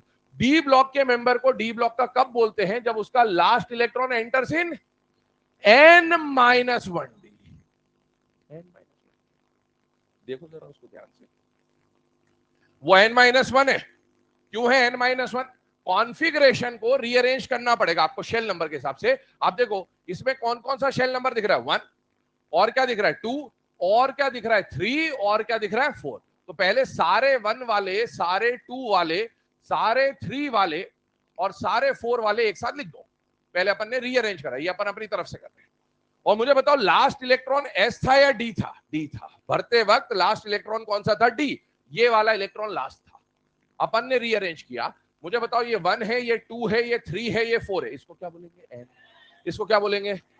तो अगर डी ब्लॉक का एलिमेंट होना है, डी ब्लॉक का एलिमेंट होना है, तो जो लास्ट इलेक्ट्रॉन है वो डी में जाना चाहिए, लेकिन कौन से डी में जाना चाहिए, n-1 डी, और इसीलिए अपन डी के साथ n-1 लिखते हैं, और ऐसे ही एफ के साथ n। तो वो एफ के लिए कॉन्फ़िगरेशन लंबी चौड़ी लिखनी पड़ेगी, 58 तक जाना पड़ेगा, इसलिए लिख नहीं रहा हूं। तो अब यहाँ डेफिनेशन समझिए, कोई भी एलिमेंट किसी ब्लॉक का एलिमेंट कब कहा जाता है, जब उसका लास्ट इलेक्ट्रॉन एस में गया तो एस ब्लॉक, पी में गया तो पी ब्लॉक, डी में गया तो डी ब्लॉक, एफ में गया तो एफ ब्लॉक। ये सबसे सिंपल तरीका। लेकिन एस में जब जाएगा तो किस में जाएगा, एन, n-1 या n-2 में, एन में। पी में जाएगा तो एन में। ये किसकी बात हो रही है, फर्स्ट इलेक्ट्रॉन की, लास्ट इलेक्ट्रॉन की, लास्ट इलेक्ट्रॉन, उससे पहले वाले के बारे में बात नहीं कर रहे हैं ना। अब मुझे बताओ अगर डी ब्लॉक का एलिमेंट होना है तो लास्ट इलेक्ट्रॉन डी में तो जाएगा, लेकिन कौन से डी में जाएगा, n-1 डी, और एफ में जाएगा। तो यहां तक की बात क्लियर है, ठीक है। अब आगे बढ़ते हैं। अभी देखो, अब आते हैं इसके ऊपर। ये मैंने बोला था कि आज के लेक्चर में हम इनके है ना सारे एलिमेंट्स वगैरह की फिलिंग या जो भी ट्रिक्स वगैरह है उसके ऊपर बात करेंगे। सबसे पहले क्या ग्रुप 1 को याद करने का तरीका पता है, क्या है तरीका, बोल दीजिए। है लीना की रब से फरिया, चलिए लिखते जाते हैं इसको। कलर विजिबल है ये, वो तो तुमसे पूछा तो नो ही बोलोगे मालूम मेरे को। है ली ना, आ गए ये एलिमेंट्स, ठीक है। याद करने का तरीका इतना पता ही है सबको। दूसरा बताइए ग्रुप 2 के लिए, बेटा मांगे कार, स्कूटर, बाप राज, ठीक है। आगे बढ़ते हैं, पहले पी पे आ जाते हैं। पी ब्लॉक के बारे में चलिए बताइए, याद करने का तरीका। बैंगन, आलू, गाजर इन थैला नहीं, ठीक है। 118 एलिमेंट आ चुके हैं, नहीं याद रख लेना। नाइहोनियम लेटेस्ट एलिमेंट, ठीक है, नाइहोनियम। खैर चलो वो सब इनको बाद में लिखवाएंगे आपको जब कॉन्फ़िगरेशन लिखाएंगे, अभी तो जो तुम्हें याद है उसी पे खेल लेते हैं। आइए ग्रुप 14 की बात करते हैं। ग्रुप 14 में याद करने का तरीका, काशी गए संत प्रभु फिलहाल, काशी गए संत प्रभु फिलहाल, या कहे शिव जी सुनो पार्वती, जो याद है मतलब आपको, उसके आगे फिलहाल लगा लेना। क्या लगा लेना, फिलहाल, है ना। फिलहाल का मतलब फ्लेरोवियम, क्या नाम है इसका, फ्लेरोवियम, नया एलिमेंट है और नए एलिमेंट है तो कभी सिंबल विम्बल पूछ ले, नाम पूछ ले तो जानकारी होगी तो ठीक है, वरना आंसर की आने के बाद पता चल जाएगा। आगे आते हैं ग्रुप 15 पे आइए।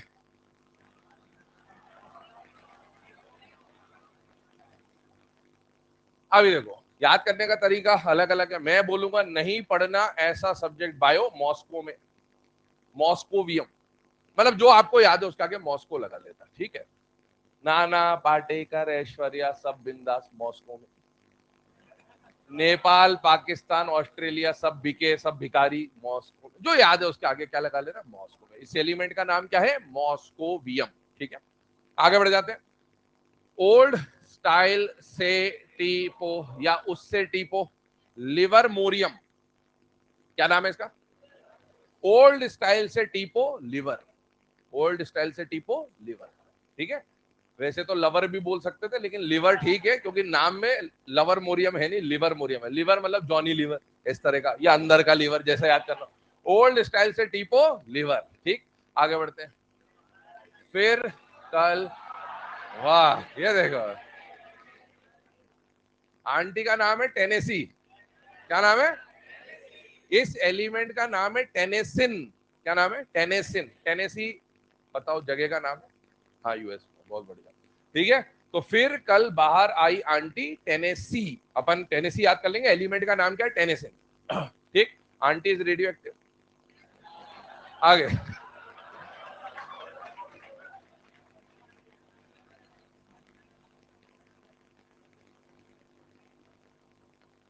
चलिए, है ना, बहुत सारे रेडियो एक्टिव, बट अभी आंटी को तो याद रख लो, आंटी इज रेडियो एक्टिव, ठीक। अब अगला वाला जो है सीरीज याद करने का क्या है?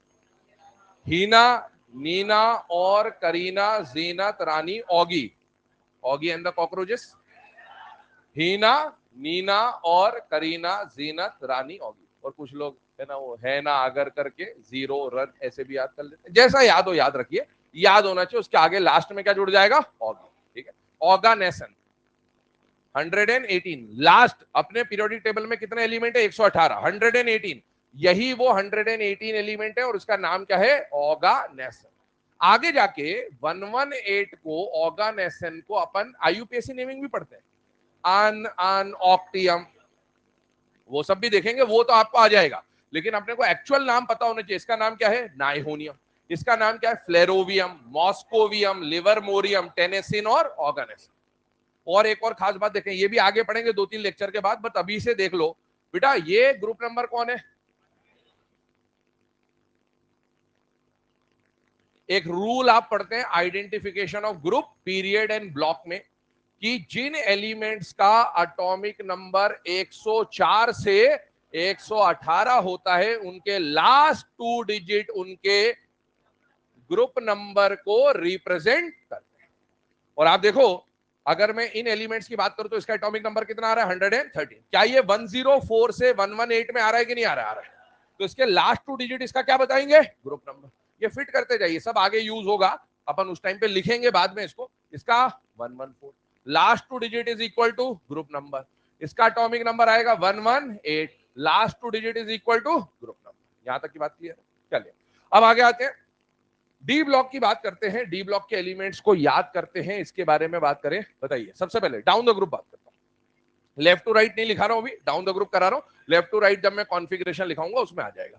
क्या है याद करने का तरीका? सेकेंड ईयर लाएंगे एसी, बहुत बढ़िया, बेहतरीन, ये सबको पता ही होना चाहिए। अब आइए, टी जरा हा, अभी इसको अपन छोड़ दे रहे हैं, इसको छोड़ देना, ये अपन आईयूपीएससी के टाइम पे कंप्लीट करेंगे, ठीक है। जब ये कॉन्फ़िगरेशन लिखाऊंगा तब इसको कंप्लीट करूंगा। बताइए पांचवा, वे नवाब थे या वो नोबिटा, वो कार्टून आर्टून में था नोबिटा, नोबिटा पता नहीं क्या है, वो नोबिटा, ठीक है। वैसे जो याद है याद रखो, है? कुछ और भी आता उसमें? आगे बढ़ो, चलो इसको बोलो, करोड़ों मोल वाला। हाँ वाली कर ले तू, खुश रहे, जिसमें खुशी मिले उसी में खुश रहो, क्या है। आइए, करोड़ों मोल वाला, वाला वाली जो भी है। आगे मन तक रे। अब भैया जिसको याद नहीं है वो इसको देख ले, सुन ले और मेरे पास वापस मत आना, सर बता दू, है ना, इसी में सुनेंगे और बाद में देख लेंगे। आइए इसके बारे में बताओ। बोलो बोलो। Scandium, titanium, vanadium, chromium, manganese, iron, cobalt, निकल, कॉपर। पूछना है तो थोड़ा सा बुद्धि का भी इस्तेमाल करें, ठीक है। अब बताओ इसको याद करने का तरीका क्या है। फिर रूठा ओसामा, फिर रूठा ओसामा, ओसामा बिन लादेन सुना हो ना। अब बताओ कौन रहेगा इर्रेगुलर। नहीं पढ़ोगे पिटोगे। क्यों अजी आंटी, दो आंटी है वैसे इसमें, एक ये है ना, तो कई लोग इसको कौन आगे आएगा ऐसे ही बोल देते हैं। जैसा याद हो, मैं तो इसको बोलूंगा क्यों अजी आंटी, ठीक है। आगे बढ़े, जिंदगी कबाड़ा हो गई, ठीक है। तो ये सारे एलिमेंट्स आ गए अपने डी ब्लॉक में, जिंदगी कबाड़ा हो गई। चलिए अब इसके बाद आते हैं 4F सीरीज पे। 4F सीरीज में बताइए लेफ्ट टू राइट याद करने का तरीका। सिर पर नदियां प्रेम की समाई, यूं गदगद तब दिल हुआ, अरे तुम ये भी लूटोगे। आगे बढ़ो, अलग ही मजा आता तो। अगला वाला बताओ।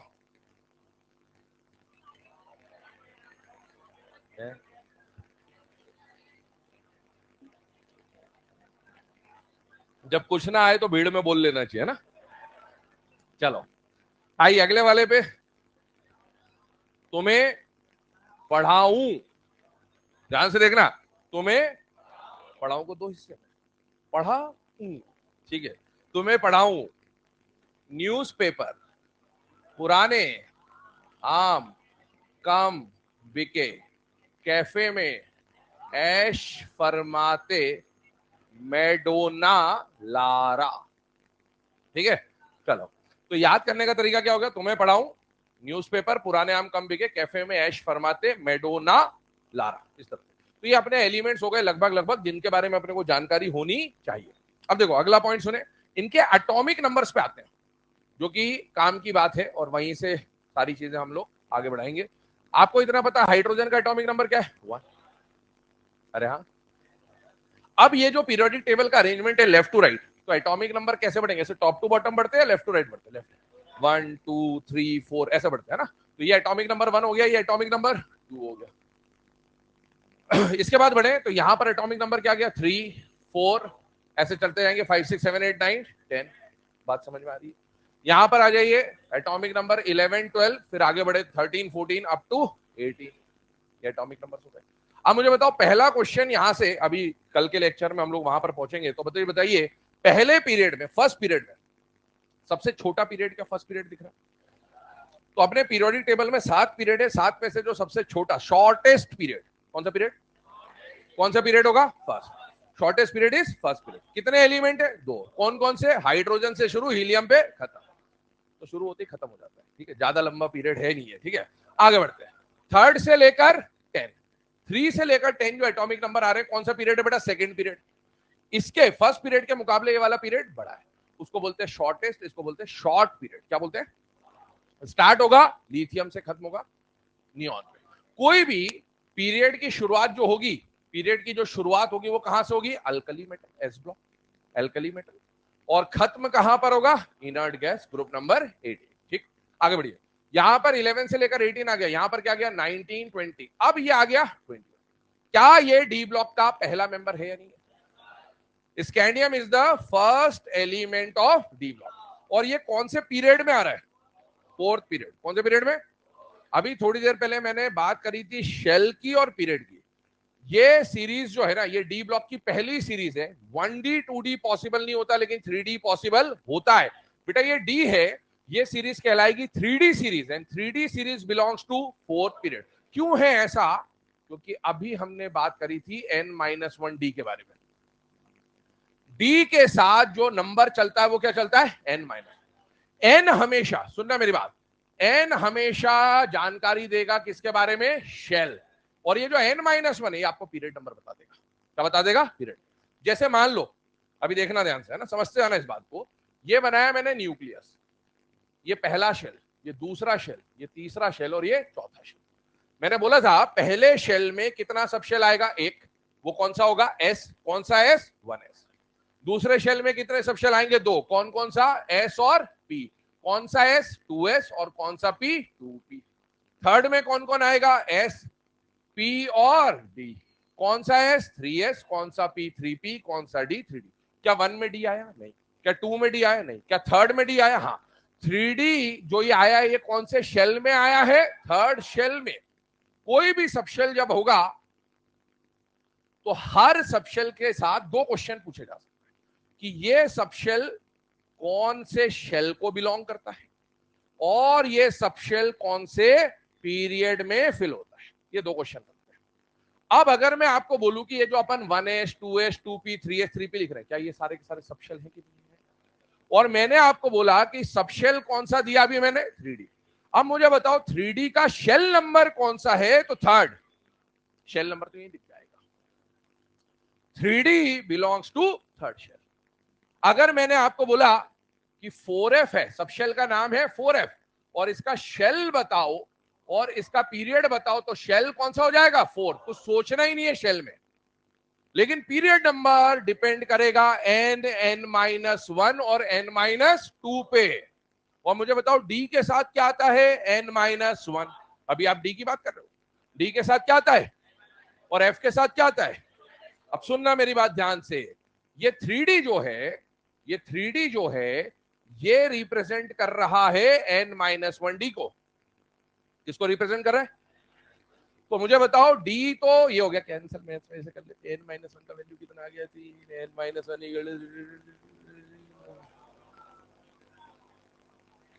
ये जो 4 आया है, ये क्या बताएगा आपको, पीरियड।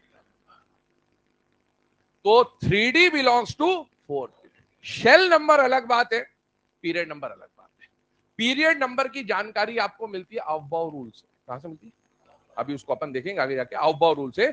कि इसका मतलब ये हुआ कि जब आप इलेक्ट्रॉन, आप याद करो अवबाव रूल का अगर सीक्वेंस आपको पता है तो 1s, 2s, 2p, 3s, 3p, 4s, 3d, ये चलता जाएगा। अब एक बात समझना, ये क्या बताता है, ये बताता है इलेक्ट्रॉन के भरने का ऑर्डर, और ये बता रहा है ऑर्बिटल्स की जानकारी सिर्फ, कि सबशेल वबशेल है कहां।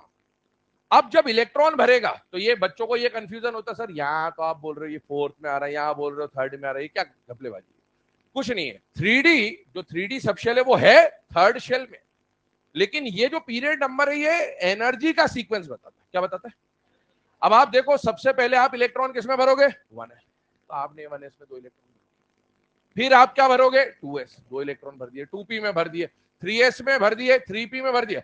ये है तो थर्ड में, लेकिन एनर्जी वाइज इसमें इलेक्ट्रॉन भरना मुश्किल है, और 4s में इलेक्ट्रॉन भरना आसान। तो इलेक्ट्रॉन पहले 4s में जाएगा और बाद में अंदर वाले 3d में जाएगा। उससे उसकी पोजीशन चेंज नहीं हो रही, वो खाली पड़ा होगा। तभी तो आप जाके, जब ये इसमें इलेक्ट्रॉन नहीं होगा, तभी तो आप बोलोगे वेकेंट ऑर्बिटल, तभी तो आप बोलोगे वेकेंट पड़ा हुआ है। ठीक है, तो ये ध्यान रखना, शेल नंबर अलग बात है और पीरियड नंबर। ऐसे बताया मतलब किसकी बात कर रहा हूं, शेल। ऐसे बोला मतलब पीरियोडिक टेबल के हिसाब से बात कर रहा हूं, पीरियड नंबर की। आइए इधर ध्यान दीजिएगा। अच्छा, एफ की बात कर लेते हैं। मैंने अभी आपको बोला 4f, मुझे बताइए एफ के साथ ये जो नंबर होता है, एफ के साथ एन आता है या n-1 आता है या n-2 आता है, n-2। तो ये रिप्रेजेंट कर रहा है n-2f को। और मुझे बताइए अगर n-2 की वैल्यू 4 है, तो क्या n का वैल्यू 6 होगा कि नहीं होगा, होगा। तो बेटा 4f belongs to fourth shell, but इसका पीरियड नंबर होगा। और 4f सीरीज को क्या हम लैंथेनाइट सीरीज बोलते हैं, और lanthanide series starts with 6th period, छठे पीरियड से शुरू होता है। तो ये डिफरेंस है दोनों के बीच का। आइए इधर बढ़ते हैं। ठीक है, तो ये 4f सीरीज, ये 4f सीरीज कौन से पीरियड का मेंबर है बेटा, 6th पीरियड। और ये 5f सीरीज 7th, क्योंकि 2 का गैप होता है, n-2। ठीक है, अब आप याद करिए एटॉमिक नंबर के बारे में, 21। ये जो एलिमेंट है ये डी में पहली बार एंटर हुआ है, 1d 2d नहीं होता, 3d होता है। तो इस सीरीज को आप क्या बोलोगे, 3d सीरीज। लेकिन डी में क्या n-1 आता है कि नहीं आता, आता है। और बेटा 3d को n-1d से कंपेयर करो, तो 3 को n-1 से कंपेयर करोगे तो n का वैल्यू कितना आएगा, 4। और वो n का वैल्यू पीरियड नंबर बताता है। n का वैल्यू क्या बताएगा, n का वैल्यू क्या बताएगा। ठीक है, चलिए आगे बढ़ते हैं। तो मुझे बताओ 3d series belongs to 4th period, 4d series belongs to 5th period.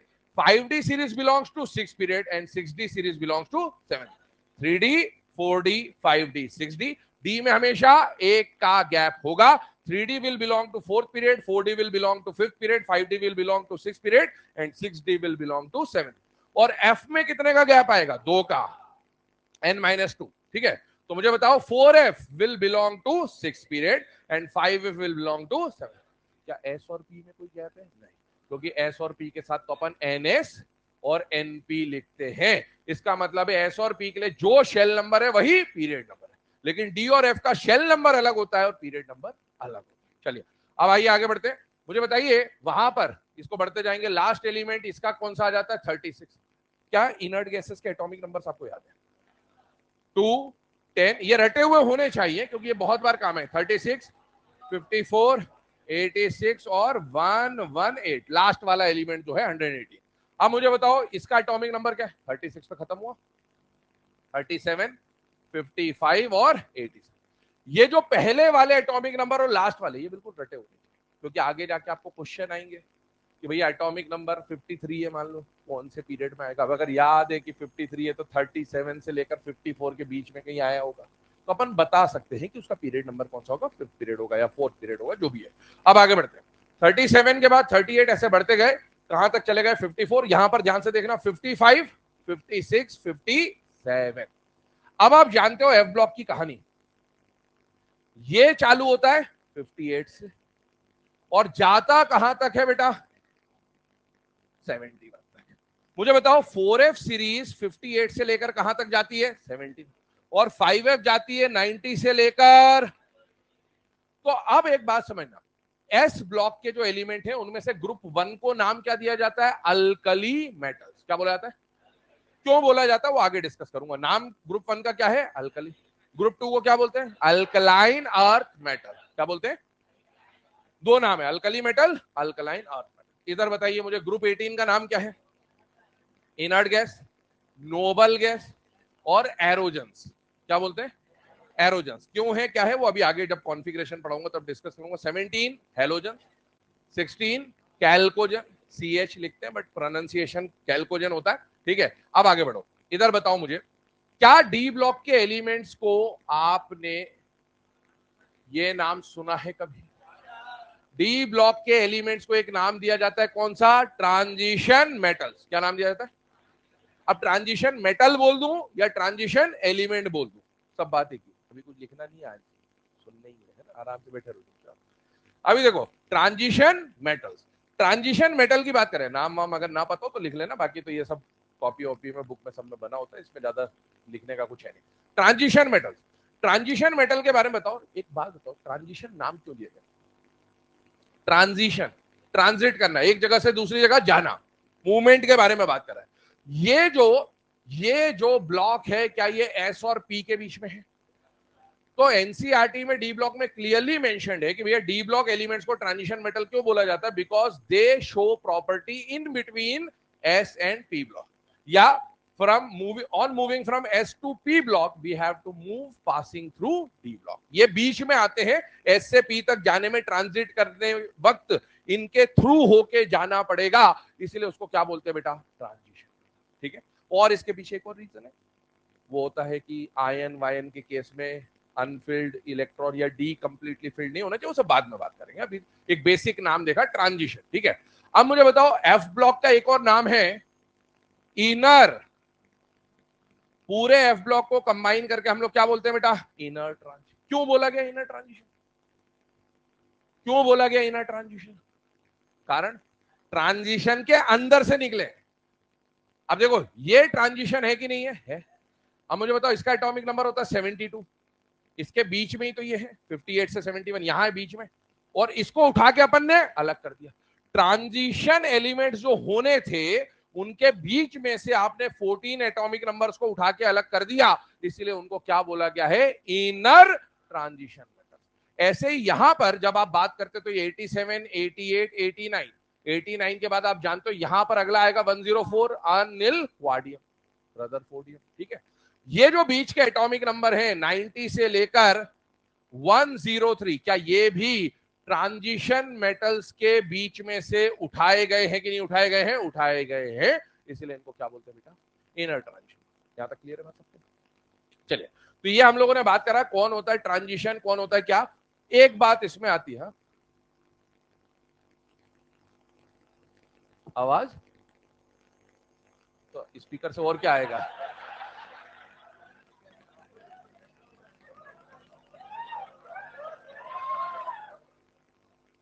हाँ बोल बोल आगे तुम।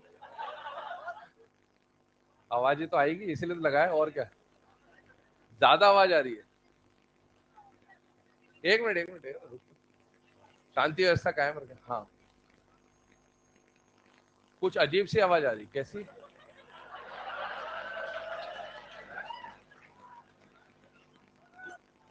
कैसी? सही आवाज नहीं आ रही?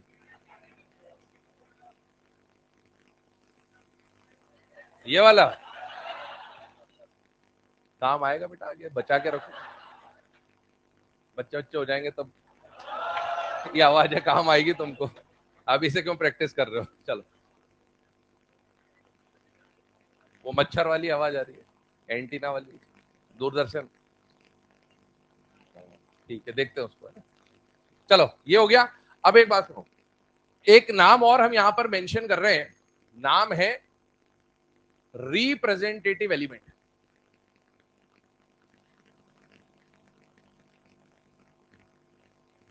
क्या है इसका मीनिंग? सुन रखा होगा नाम सबने। जैसे भाई अपन ने ट्रांजिशन बोला, इनर ट्रांजिशन बोला, वैसे ही एक नाम आता है रिप्रेजेंटेटिव एलिमेंट। अब ये रिप्रेजेंटेटिव एलिमेंट क्या है? एस और पी ब्लॉक के एलिमेंट्स को मिलाकर क्या बोला जाता है? पक्का कुछ छोड़ना है उसमें से?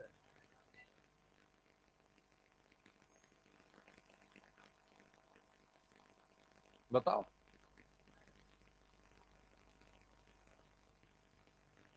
रिप्रेजेंटेटिव क्या होता है? एस और पी ब्लॉक के एलिमेंट, पक्का पूरे सारे। ग्रुप 18 को हटाना है, नहीं हटाना है। एनसीईआरटी में साफ शब्दों में लिखा है, कुछ नहीं हटाना है, पूरा एस पूरा पी, है ना। S and P block elements combined या collectively are known as representative element. ठीक है, कई जगहों पर ऐसा बताया जाता है कि ग्रुप 18 को इसमें से हटाना है, ठीक है, लेकिन एनसीईआरटी में ऐसा कुछ भी मेंशन्ड नहीं है। एनसीईआरटी जब आप जाके classification of elements and periodicity in properties जाके पढ़ें आज जाके, उसमें S block, P block, D block, F block का छोटा छोटा एक एक पैराग्राफ मेंशन कर रखा है उसने शुरुआत में। उसमें जब आप पी ब्लॉक वाला पार्ट पढ़ेंगे तो वहां मिल जाएगा ये S and P block elements are collectively known as representative element.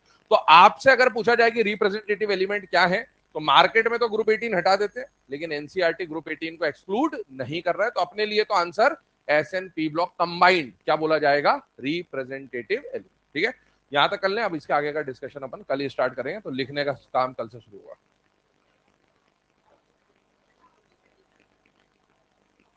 हाँ भाई, आवाज ठीक है? ओके बेटा।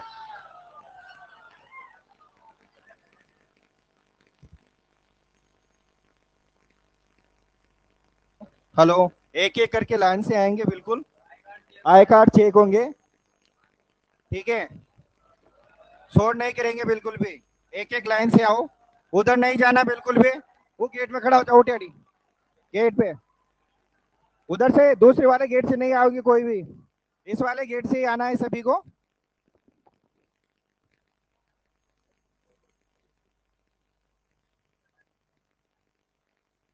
बेटा दूसरे वाले गेट से नहीं आना।